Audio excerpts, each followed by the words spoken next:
Donald Trump is once again at the center of international controversy after a series of statements that shook not only the political establishment in Washington, but also global markets and foreign governments, with his words directed against China becoming the most explosive of all.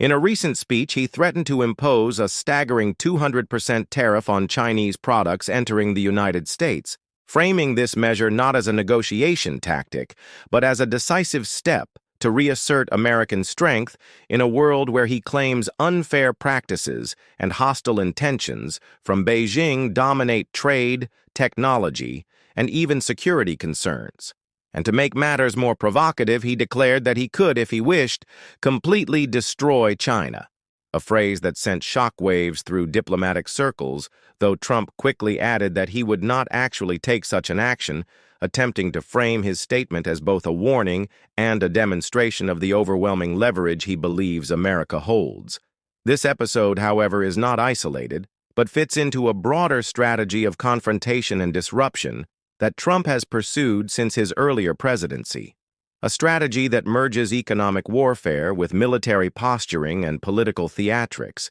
And it is within this context that he also announced the acquisition of 10% of Intel by his administration, a purchase worth nearly $9 billion, designed to secure American dominance in semiconductors, a field that he sees as vital to national security and economic independence, especially since China controls more than 80% of the global production of rare earth minerals that are critical for everything from smartphones to advanced fighter jets, meaning that the struggle between Washington and Beijing is not only about tariffs, but about the very foundations of 21st century power. Trump's call to rename the Pentagon as the Department of War further underscores this aggressive stance, since he argued that the current name conveys a defensive posture, while the United States, according to him, must openly embrace the role of a nation that attacks when necessary, a rhetorical shift that alarmed many observers who see it as a dangerous glorification of militarism. Yet his supporters hail it as refreshing honesty about what American power has always been about. Beyond China, Trump's words touched on multiple crises. He criticized NATO generals for their outdated strategies in Ukraine. He declared that he would no longer send direct American funds to Kiev, though. He welcomed European and Canadian financing to purchase American weapons. He dismissed meetings between Volodymyr Zelensky and Vladimir Putin as irrelevant. And he mocked President Joe Biden for lacking the courage to provide Ukraine with true offensive capabilities, all while claiming that his own diplomacy could end the war swiftly if given the chance.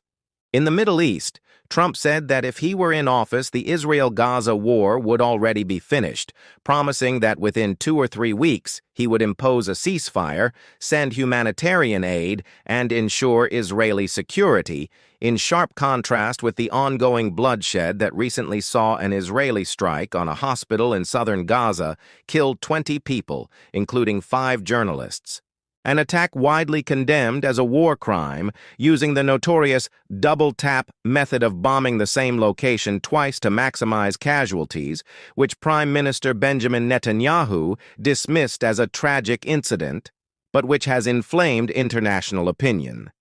Turning to Latin America, Trump accused Venezuelan President Nicolas Maduro of building a civilian militia of millions to prepare for a possible U.S. invasion, pointing out that although Venezuela has roughly 300,000 regular soldiers, these militias are poorly trained and would stand no chance against the overwhelming superiority of American forces, a comparison designed to remind both allies and adversaries of what he called the unmatched reach of U.S. military might. At the same time, he mocked the Argentine president Javier Milei, who is facing plummeting popularity after corruption scandals involving his sister Karina Milei and legislative defeats that jeopardize his reform agenda, noting that this political fragility in Argentina could destabilize South America just as Washington needs reliable partners. But perhaps Trump's harshest words, after those aimed at China, were reserved for the media when he denounced NBC, and ABC as enemies of the people and suggested revoking their broadcast licenses for being too favorable to Democrats, remarks that critics compared to authoritarian moves by Hugo Chavez in Venezuela, Daniel Ortega in Nicaragua, and Nayib Bukele in El Salvador, while his supporters saw it as necessary pushback against a biased press that has consistently undermined him. In Europe, Trump pointed to Britain's crisis under Prime Minister Keir Starmer, where more than 28,000 immigrants have arrived illegally in 2025, a 46% increase compared to 2024, fueling public anger and weakening the new Labour government, raising the possibility of a conservative comeback, and underscoring how, in Trump's words, weak leadership in Europe mirrors weak leadership in America, a situation he promises to reverse by returning to office.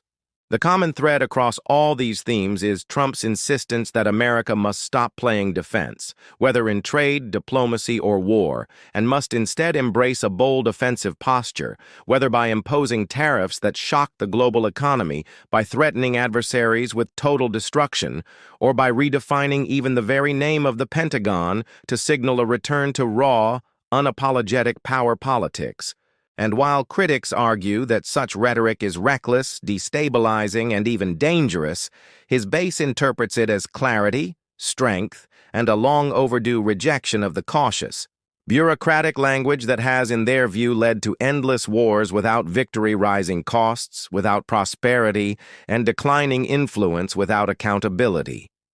Ultimately, Trump's new wave of pronouncements raises pressing questions for the future. If he truly pursues 200% tariffs on China, the global economy could face a shock bigger than any seen in decades, risking retaliation and supply chain chaos given Beijing's dominance in critical minerals. If he indeed rebrands the Pentagon as the Department of War, the symbolic signal to allies and enemies alike could transform perceptions of American intentions. And if his threats to silence media critics or dismiss long-standing generals become reality, then the United States could be entering an era where the boundaries between democracy, authoritarianism, defense, and aggression are redrawn in ways that will echo around the world, for better or for worse. As such, the story of Trump versus China, with its blend of economic war, military rhetoric, and political spectacle, is not just about one speech or one policy, but about the trajectory of global power in the mid-2020s, a trajectory that may very well decide whether the next decade is defined by cooperation, confrontation, or collapse.